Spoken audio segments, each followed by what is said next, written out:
Okay, morning guys, welcome back up to the garage. It's a beautiful day. It is Sunday morning and I'm going to push on with the Porsche, but before that I have a feeling that I'd like to do some clearing up. There's a lot of cardboard boxes taking up a bunch of space. I'm going to hoover all of the shelving. There's a lot of mouse poo in there actually, so luckily I haven't found any damage yet to any of the car parts. But yeah, stuff like this. Yesterday I spilt some oil there. So I'm going to clear up stuff like that, just give it a good old clean up.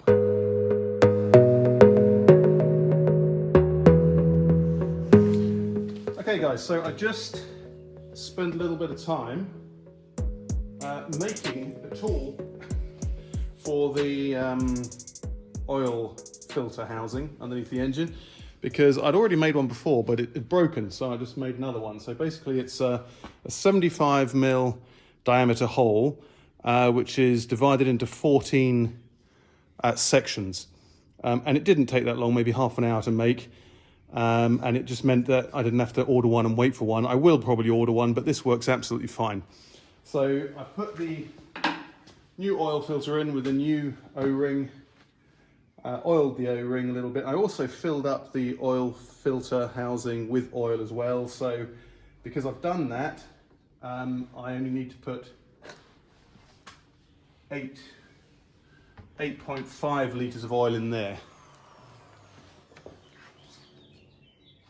And I've also cleaned my funnel here as well. So this is 5W40, which is Porsche approved, manual, fully synthetic. And yeah, I'm going to put that in, so that's 5 litres in here. So it did actually seem to take ages to fill this oil up. It was a mixture of that funnel that I'm using, but also, well, apart from spilling it, it's that oil filler neck, which is sort of on 90 degrees. It's like horizontal going into the engine, so it just took ages. Okay, so that is 8.5 litres into the top of the engine and about, well, 250 millilitres into the oil filter housing, exactly. So obviously I won't be able to check the level until, where's the cap? Oh, here. Until I actually get the engine running, but that hopefully won't be too long. I've actually got the battery on charge just behind the camera. So let's get that in there without freaking breaking it. Excellent. Now I've got to do, well, a whole bunch of other stuff, but I've still got to do the air filter and I've still got to do the pollen filter and all that jazz, but that is the oil in. Okay, morning guys, welcome back to another episode on the 911. So it's a beautiful day today, really nice and sunny. I think it's going to be around 20 degrees, so I'm going to do a few hours in the workshop and then head home, and then we'll do something this afternoon. But what I want to get done today is, and I'll bring you in here, I want to get done the drive shafts. So essentially what I have is obviously 2 refurbished drive shafts, and I bought the new retaining rings. So what that comes in the pack is obviously 2 retaining rings and an ABS ring. This is the retainer. I had retainer in my head because I just read that. The ABS rings, and this is the retainer that you get with it, which is essentially just glue. So my plan is, and I hope this works, I haven't even tried that on there yet. In fact, we can try it now. Yeah, so that is very tight on there, as you can imagine. So what I'm thinking of doing is lightly heating this up, sliding it into position, which is about there, and then gluing it in. I think that's going to be, let's see how we get on. Maybe I can try it a different way, because actually if I heat it up, then I won't be able to put the glue on until it's cooled down, and whether the glue gets underneath all the bits, you know, it remains to be seen. But anyway, that's the job for today. Secondly, you remember yesterday I did a huge clear up, which is really cool. Secondly, I put the battery on charge last night. I'm using the trickle charger to charge it, and when I connected it up, it was spacking about a little bit. It was just flickering between the full and the half charge. And I was concerned actually that it wasn't taking a charge. But I've come back this morning and it is taking a charge. It'll probably take about 2 days on this very, weak trickle charger to charge this battery up.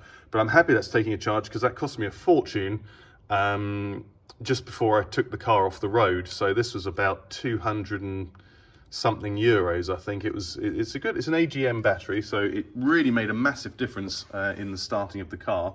So getting that charged up, all in preparation for getting the car started. So yesterday, I don't know how much of it I filmed, but I topped up the oil, and the next steps are to, as I say, drive shafts in, get this part plated, which I have designed and had manufactured for the power steering lines. So I've got to get that plated before I can connect it up. But once that's all connected up, I can put all the fluids on or put all the fluids in, and I can start the car. So one thing I wanted to show you is these sleeves here from Top Ran. These here.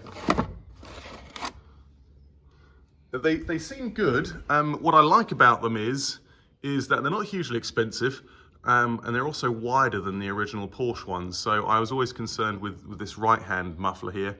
It never really came over very far, and I had a little bit of a, concern about the purchase from the Porsche one. But anyway, this is wider, so that works well. But what I did was yesterday torquing these bolts up to spec. They're 46 Newton meters, and you can see here the bolts started to bend, and I didn't even torque them up. So they are mega tight. I think they're around 40 Newton meters. So I'm going to leave it at that. But yeah, the cheapness of the part is evident in the quality of the bolts. But I have actually got some better high tensile stainless steel bolts for this, which I used on the last one. So I'll probably end up swapping those out. But for now, they're okay. But you can just see they're a little bit wonky because, they're just a bit cheap. Okay, so I found the old photograph I took when I dismantled these drive shafts, and you can see it's probably about 1.5 millimeters away from the edge here. So you've got that drop down, that little groove there, and then 1.5 millimeters. And in fact, you can see still in the steel the indentations of the original ring. So I'm going to heat that up using the blowtorch very gently and just sort of push it on. So one of you actually asked me in the comments of the last video, how do I remember how this car goes back together? And I answered, well, it's a mixture of memory, because I think about this all the time, the Bentley manual that I own, and I recommend anybody doing this sort of work to buy the same thing, and also all of the YouTube videos. Okay, so I got it on, but it doesn't not damage the paintwork, clearly. So I've got to repaint that. Got it more or less in the right position. I'm just going to run it round in the light just to make sure that it's straight. And yeah, I don't think you can actually heat these up really, or you shouldn't, because you can see on one point here, like the coatings come away. So yeah, maybe heating it up's not such a good idea. Okay guys, so I think that's about it. Took a bit of doing, tapping and measuring with the vernier gauge and everything, but I think that's about it. So I've just painted the top, mastered off and painted the top. Here, of course, it's a bit of a pain because I have to get in there and paint that too, but I'm going to glue it now.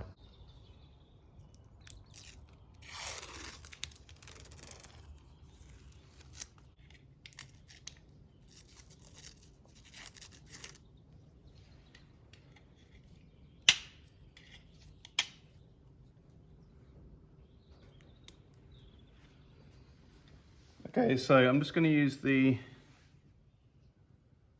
retaining glue now. I'm just going to go carefully in each, oh God, it's going to take forever, in each of these little, maybe each of them is a bit much actually. No, maybe I will do every single one.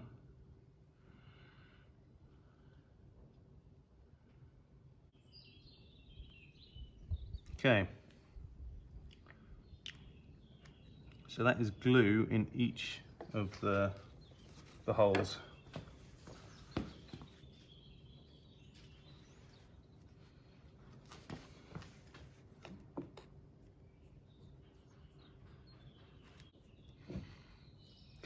That's one done.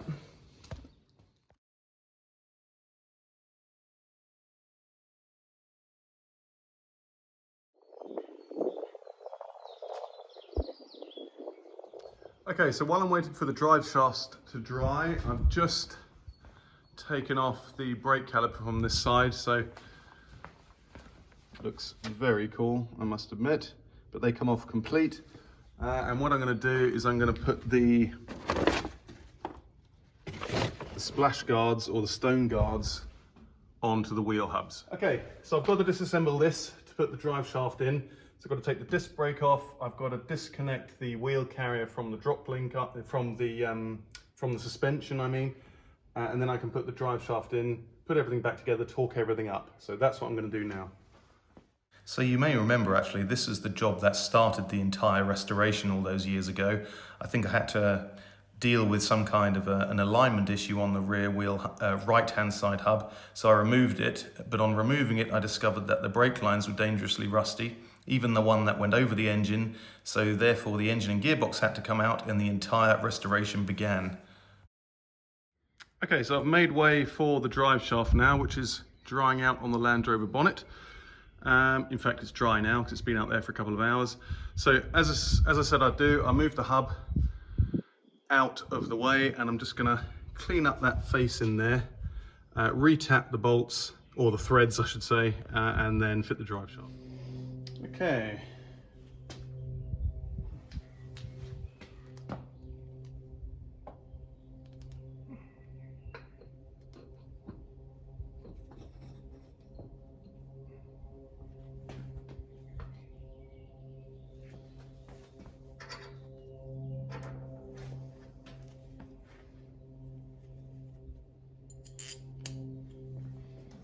Just putting a bit of wax on the back of these brackets here.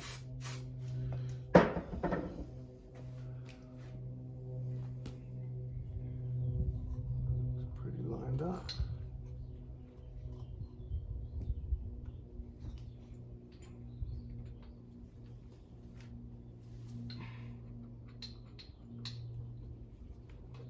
There we go.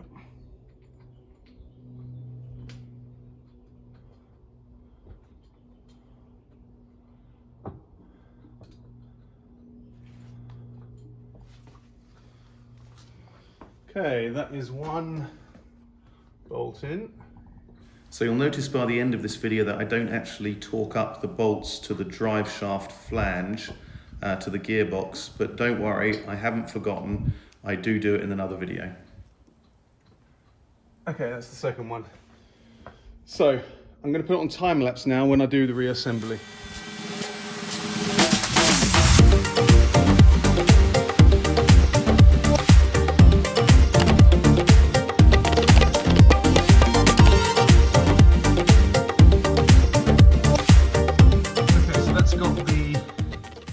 Bolts in securing the drive shaft to the gearbox. I haven't torqued them up yet.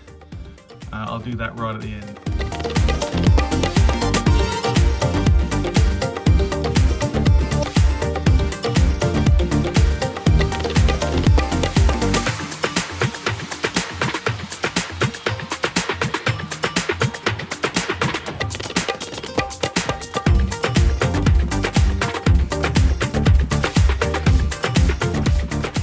Okay, so what I've done is just tightened all the bolts finger tight, and now I'm going to bring up the jack here to put the suspension under load.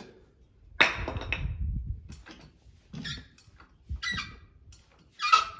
about it, and now I'll go through and tighten everything up. Okay, so the strut to the wheel carrier, that is 100 Newton meters. So I'm just going to start with doing that one.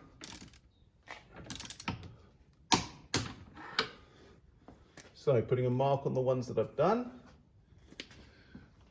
So now I'm going to go on to the toe control arm. So 76 Newton meters for this. So upper control arms to wheel carrier is 110 Newton meters. There we go.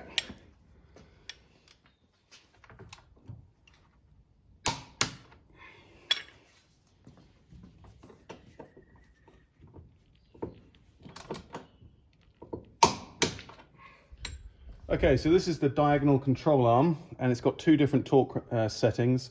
To the carrier, it's 180 Newton meters, and to the lower control arm, it's 160 Newton meters.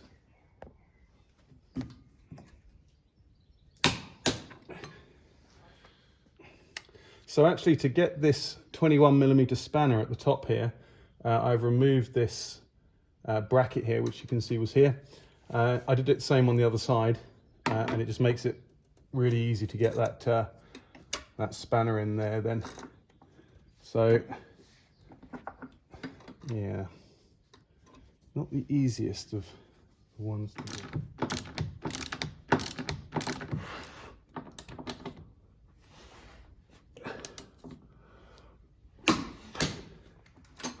Ooh, finally. Yeah, so just putting this bracket back now.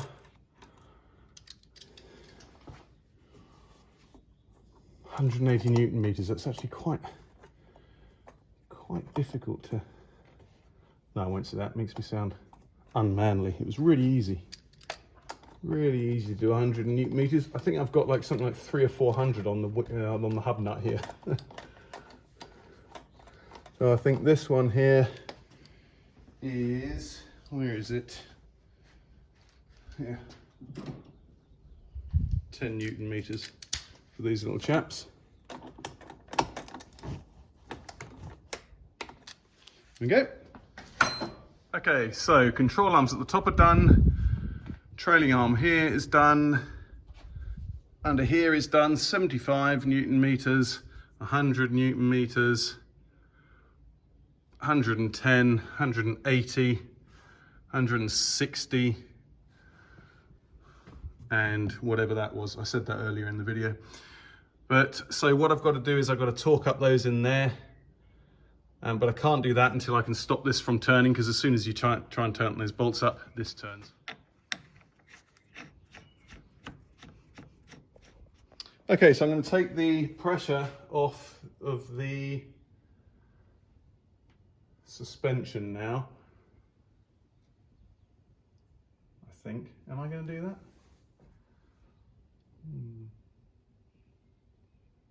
Yeah, I've got to do that because I can't tighten up the what's the name arms, the eccentric bolts, because I haven't got the settings.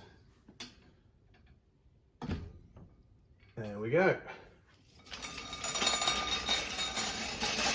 Right, so now what I'm going to do is clean up the brake disc, clean up this hub a little bit, put the brakes back together, put the stone guard on, and then the caliper on.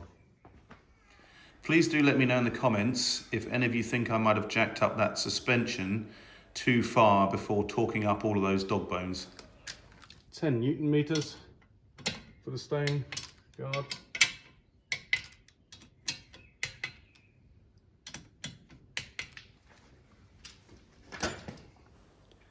So finally, after putting all of that back together, stone guards on, torqued up, I can clean the hub and fit the rotors. Okay, so I've just fitted the sway bar, so it's 46 Newton meters for these top bolts.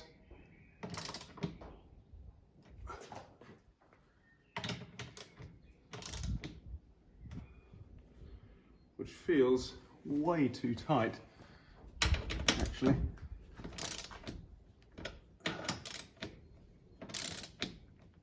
It feels like they're actually turning in the...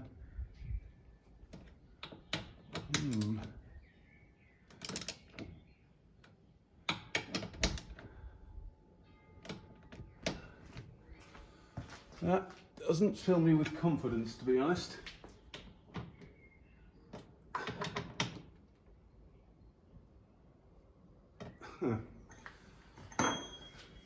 I think I'm going to leave it like that. They just, you know when you get that feeling it's just about to shear? It's just not biting enough. Oh, I don't like that feeling. I'm going to leave it like that. Okay, just putting the cross braces in now. I've just got to check actually. Which one goes where?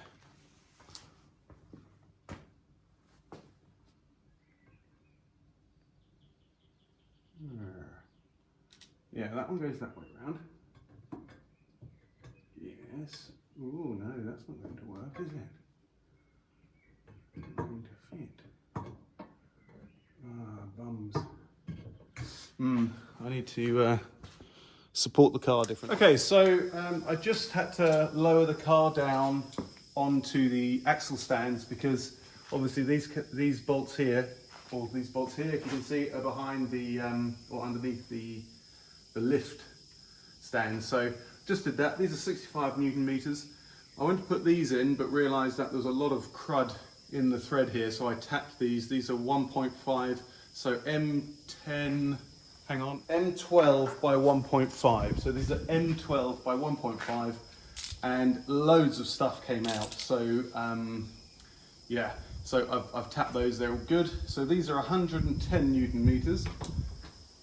Just gonna do those now. Oh, hang on, are these? Oh, that's way too big.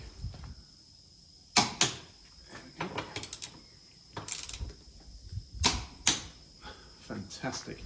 Now, I've just got this one final brace to put on under here, but I am definitely going to tap these threads here before I do that.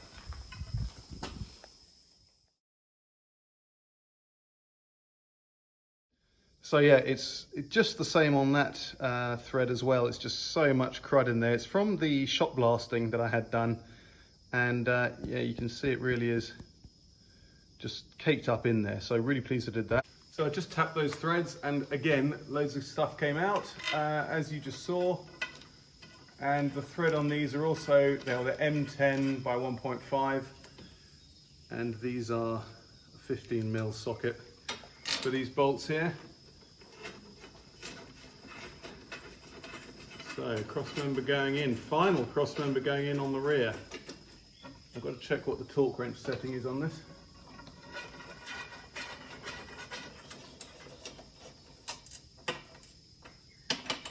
Nice. Okay, so I can't actually find the torque wrench setting on this, but M10 are generally, I guess, 65 in this size, so that's what I'm going to do, 65 Newton meters. Perfect. And if I find out it's more, then I'll come back and do it. So one last thing, there's a little nut up here, and that's 23 Newton meters, so I'll do that now.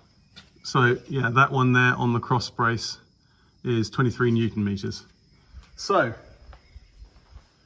I think I'm going to tidy up now because I've done quite a lot and it's late and I need to get home because it's work tomorrow, but I'm very pleased with that.